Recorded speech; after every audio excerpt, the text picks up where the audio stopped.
It's 99 degrees outside, the cottonwood's flying, and we're getting afternoon storms. Yep, the dog days are here, and we're still going fishing. We're going to talk about fishing the dog days of summer on this episode of Fishful Thinker, the podcast. I'm Chad LaChance, and you're listening to Fishful Thinker, the podcast. All things fishful, all the time.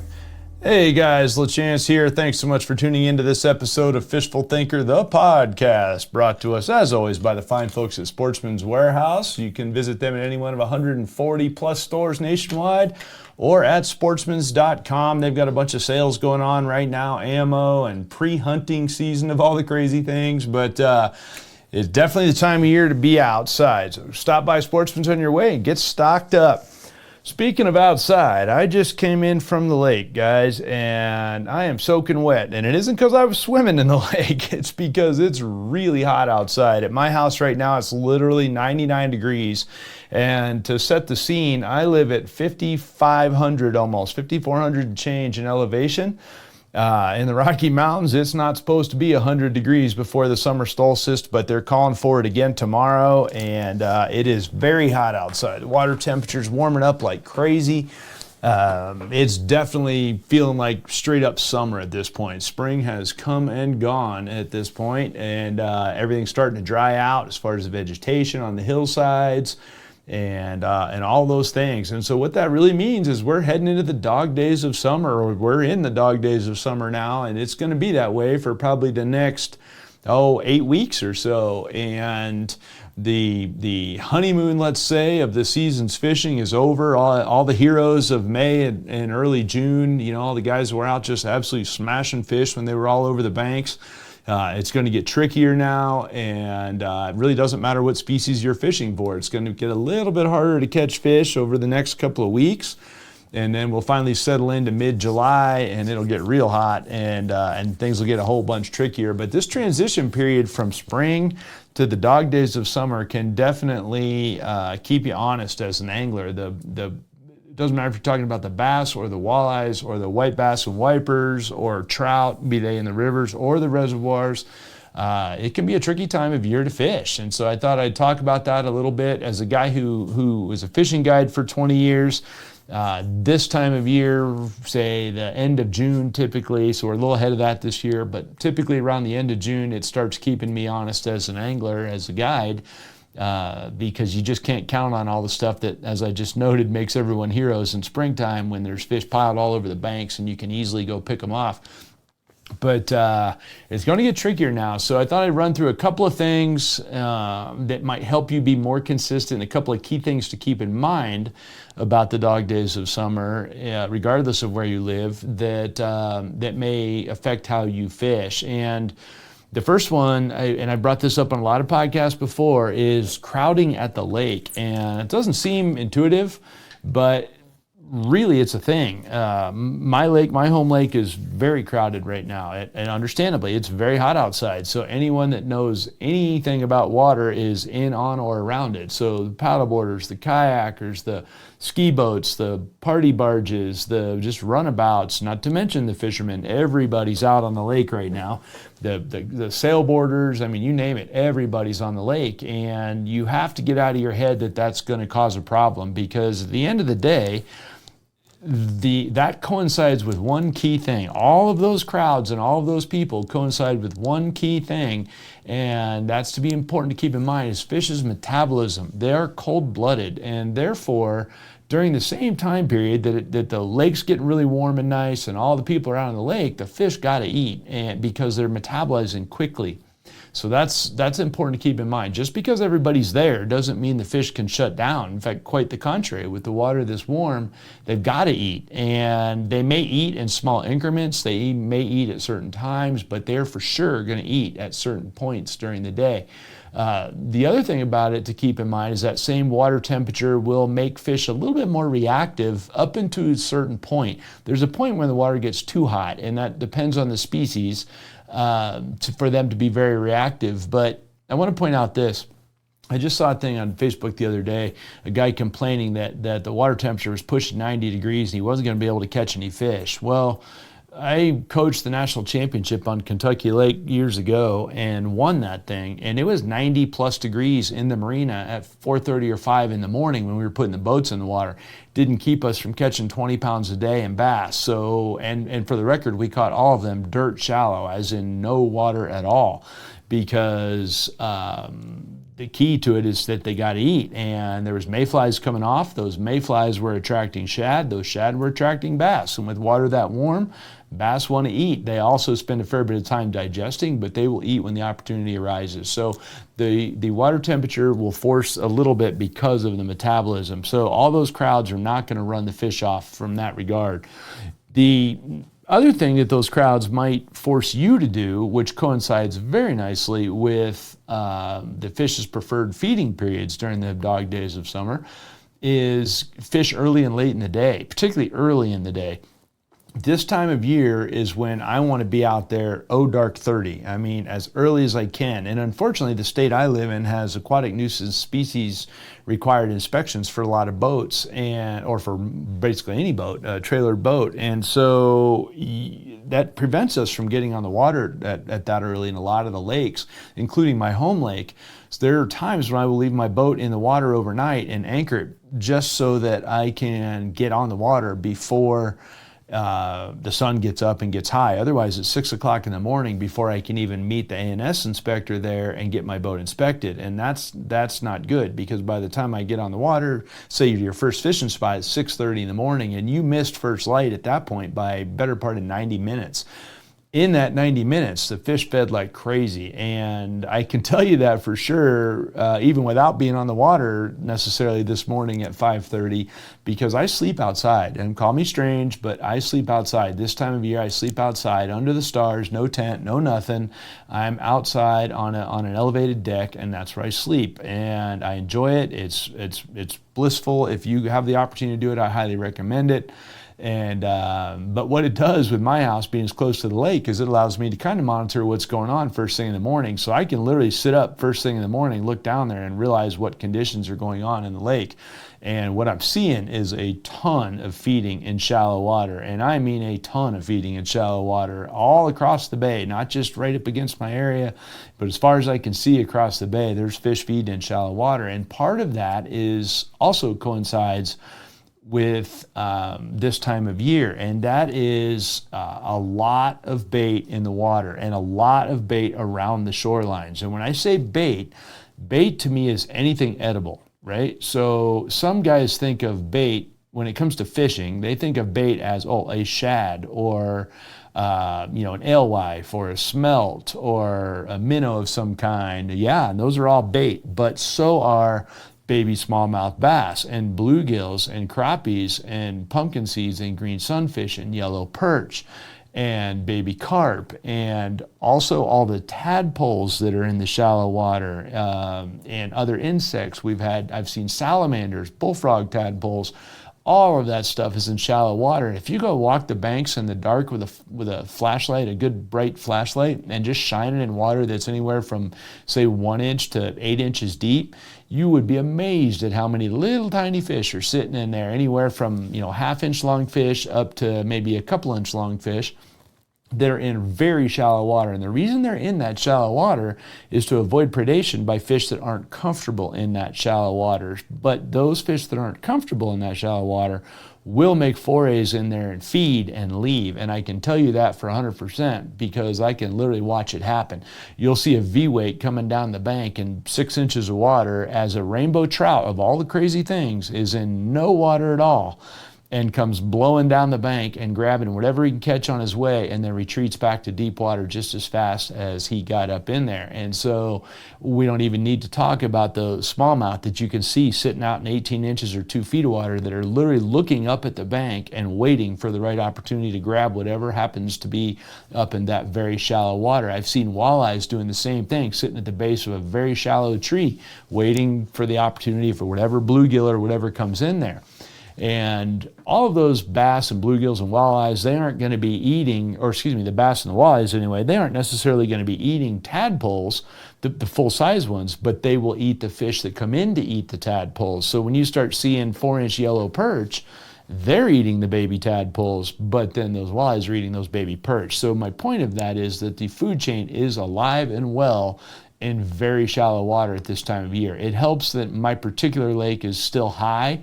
If the lake starts dropping, you'll see a little bit of that go away, but at this time of year and for the next couple of weeks, you can count on that situation. So the biggest key is all of those fish are most comfortable in the low light periods or the dark. So for my tangible, let's just say, advice or directly usable advice, the first thing I can say is fish very early and very late in the day. There's times when I'll put the boat in the water at, say, 5:30, or get in the boat, I should say, at 5 or 5:30 in the morning, and I'm putting it on the trailer at 8:30 in the morning. And so if you have the opportunity, whether it be pond fishing, in your boat, in a river somewhere, and I'll touch on that some more, that very early bite is worth getting out of bed for. And I am not a morning person by genetics. My whole family are not morning people, which really is not terribly convenient for a guy that's an outdoorsman. But this time of year, I will make whatever exception. I will make myself be out of bed as early as I got to be to go fishing, because it's the importance of that. So one of the things is fish very low light situations. Another thing is that I think you need to be very aware of is being open-minded about what they're eating. And I've done whole podcasts on this as well. Typically, the only reason I care to know what they're eating is so that I know where they're eating. So are they feeding on the bottom? Are they feeding high in the water column? Are they feeding very, very shallow? Are they feeding in the flooded willow bushes where there's a ton of little fish taking refuge? I mean, where are they feeding is dictated by what they're feeding on. And if they're feeding on young of the year shad, they may be out over a little bit deeper water. I mean, there's just no telling, but I try to keep track of that. So one of the ways you can tell is what fish are putting out in your live well. If you happen to be a guy that's going to box a fish, see if they'll throw something up in the live well. Some of it is you just got to go with your gut. But I try to keep at least an idea of what they could be eating on so that I can dictate where I might go where I might go fish and what I would try to feed them. So, if I think they're probably on a crayfish bite, well, okay, that's going to be largely a nighttime thing, and I'm going to keep a bait tied to the bottom at this time of year, that kind of a thing. So that's a key thing as well to keep track of is what. So you got to keep an open mind about that. Another thing that I think helps during the dog days of summer to keep an open mind about is fishing during the heat of the day in the right conditions. And typically for me, that's either approaching fronts or even better, right after the front. When the front comes through and goes the other way, and a lot of people are going to say, why would you do that? Why would you do that? In the spring, winter, and fall, post-cold front is a nightmare. But this time of year, I believe it's invigorating to a lot of species of fish, and they will then come into the shallow water or come high in the water column and feed right after it rains or right after a big wind comes through and rips everything up with an afternoon thunderstorm and then lays back down. I've seen some really, really aggressive short feeding windows that happen right after the rain comes, and we've ducked that with clients for years. You start early in the morning, as early as the ANS inspector will let you. You have a reasonable bite for the first hour, then it gets tough for a couple hours, then the weather starts to come in and you'll get a little bit of a window for your aggressive species, fish in wind-blown banks, things like that. Where the wind is literally blowing in or down a bank, and will activate the food chain there. It'll stir the phytoplankton and the zooplankton and get everybody out and feeding because the wind is beating the bank up. That can be a really important thing. And then after that storm comes through, particularly if you get a nice cooling rain, it'll cool the surface temp a little bit. You'll get bugs coming off, and you can get a whole variety of fish to come up high in the water column and feed quickly in that scenario. So that's another thing that I will look at as a bite window, is either before or right after an approaching, a cold front of some sort, or a summer afternoon thunderstorm that comes through. That's a prime opportunity to fish right before or right after. I want to take 10 seconds here and say, be cognizant of lightning. I'm at high elevation. Lightning's a real thing around here. My home area, Florida, is lightning strike capital of the world. So I'm cognizant of lightning all the time, and you need to be at least a little bit of it. And the other thing I'll throw out there, if you're in a paddle craft of any kind, these afternoon thunder showers are no joke. So if you're relatively new to paddle crafts, whether it be a paddleboard or a kayak or a canoe, when I say no joke, I'm talking about there was 400 rescues last year on my home lake. And when I say rescues, they're really boat rides back to wherever you blew out to. So be a little bit cognizant of that wherever you happen to be in the Western United States. And I've seen some doozies around the West. I know they occur all over the place, but that's important to keep track of fishing this time of year. There's a lot of energy in the atmosphere, and it will definitely create a little bit of a mess if you're not prepared for it, even in a big boat, much less than a paddlecraft. So keep that in mind. Another thing for the dog days of summer that I think is really good, and I'll be honest with you, it's something I'm very weak at as a general rule, and that is night fishing. Fishing at night cannot be underestimated this time of year. Really, in my opinion, it can't be underestimated year-round, but especially in the dog days of summer, because it's a cool time. Obviously, there's low light, so you get, or no light, as the case might be, depending on the moon, and so you get that nice dark that a lot of predator fish like, particularly things like walleyes, brown trout, large bass of either species.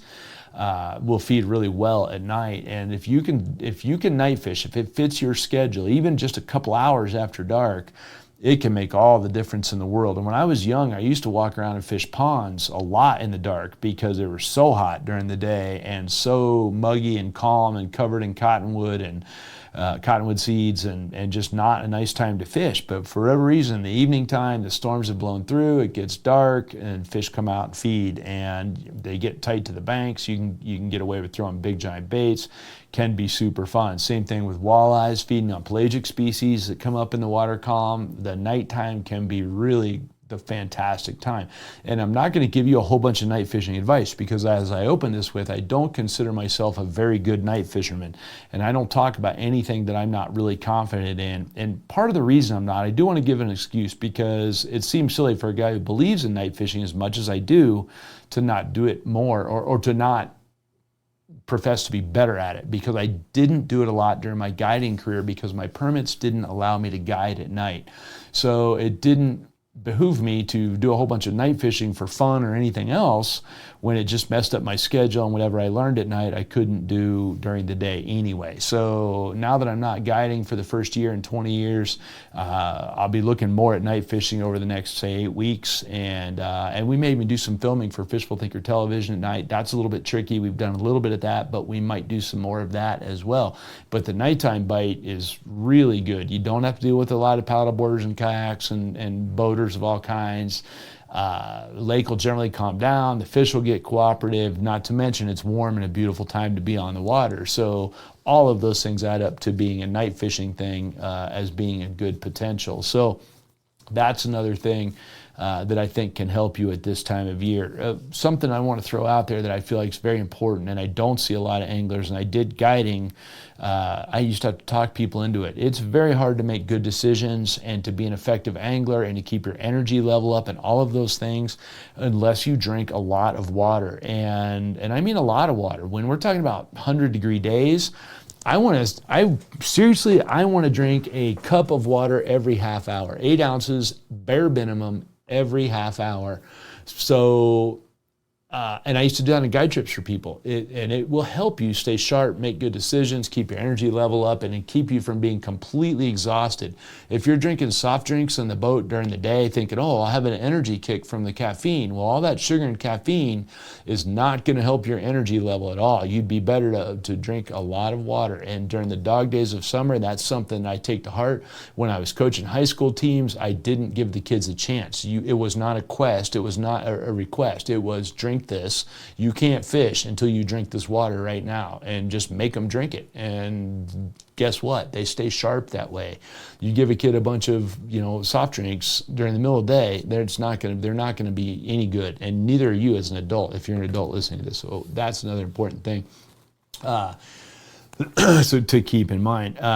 The other thing I want to throw out, because I haven't talked much about, is rivers. As we go into the dog days of summer, the rivers are going to get hot. Here in Colorado, they'll actually do closures to fishing because the rivers get too warm and it will kill trout if they get handled very much. And we're a very trout specific state, and so in important fisheries that are known to get really warm, Colorado Parks and Wildlife will close the fishery for a period of time to protect the trout, because even catch and release guys are killing them through delayed mortality because it exhausts the fish, and they either die right away, or they can't defend themselves and they get grabbed by crayfish and things like that, or they just don't get their blood chemistry back and they just die of exhaustion. So they'll close the river. So what that tells you is, even if they're not going to close certain rivers, or they don't get to the threshold where it's killing fish, it still tells you to fish during the cooler part of the day, and then that is going to always be the morning. So the morning, early in the morning on a river, if we're going to go fish trout streams, and particularly in July, late June and July and August, we will typically fish them very early in the morning and be done fishing by later in the day. The bite is best anyway, so as a guy who just wants you to catch a lot of fish, I'm going to tell you that's going to be your best chance to catch them most of the time anyway. But it's also going to be the easiest on the fish that we all love. So that can be another important thing. I also believe that during the peak feed, when there's the most amount of bait of every kind in the water, you have two choices. You either need to fish a very little bait or a very big bait. And I do that specifically because there's a ton of little bait in the system. Typically, all the fish that were born this year are very little, and not the full grown, not that like they are, even 6 or 8 weeks from now when they've quadrupled in size and whatever. So this is the time of year that I might fish a very small tube jig. I might fish a 2.5-inch gulp minnow instead of a 3 or 4-inch gulp minnow. I might fish a real small money badger crankbait instead of say a 6.25 or bigger, or the same thing with a jerkbait. Might throw a real small bait this time of year just to be a little closer to the size range the fish are commonly feeding on. And I keep saying the fish, it's literally all the predatory fish that we're talking about. We're talking about trout, bass, walleyes, white bass, wipers, pike, everybody. They'll all eat little fish.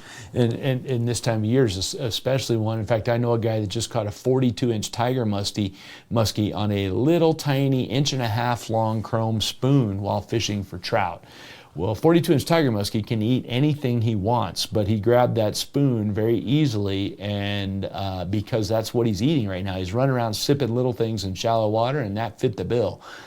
The flip side of it is I will take a really big bait this time of year as well, and that goes back to the fish's metabolism and the fact that there is so much small bait in the system that they're looking around at all this little stuff, and then wait, there's one big thing that represents a whole bunch of other things that he has to chase down and eat. And so a really big bait can be very good as well. This is not the time of year where I throw average size baits hardly at all. And when from now until the end of July or August, I'm not throwing anything average size, because the lakes are busy. There's a lot of anglers. The rivers are busy. The ponds are busy. All of those anglers throw average size stuff. So if for no other reason, little baits and big baits will keep you out of duplicating what everybody else is doing, and it will give you something a little bit more in tune with what the fish are in the ecosystem are doing as well. So that's I think a time of year that you can swing for the bleachers with that. If I'm going to throw a big swim bait or something, it's typically going to be more this time of year even than it is going to be in early spring, and that goes back just to the metabolism, and that's what that's all about. So dog days of summer are here. Don't let the crowds bother you. Keep yourself hydrated. Fish very early in the day, very late in the day, particularly into the evening if you can, or into the after dark hours if you can. Big baits, little baits, keep in mind they could be feeding on a lot of different things. It's not just about the shad that you think of, or the whatever, when you're thinking of whatever the key predatory species or prey species is in your area. It could be about a whole bunch of different things in the lake on any given time. So fish with an open mind, and don't let the heat get to you, and you'll do just fine. If you guys want to join the conversation, I would appreciate that on social media at Fishful Thinker on Facebook, TikTok, or Instagram. You can check out Altitude Sports and Entertainment and World Fishing Network on your cable networks. We're airing 5 days a week on both of those. I just put the new season, the rerun seasons in. There are a bunch of shows that for the second half of the year that were our most popular ones from the last couple of years. In case you missed any of those, we'd love you to check those out.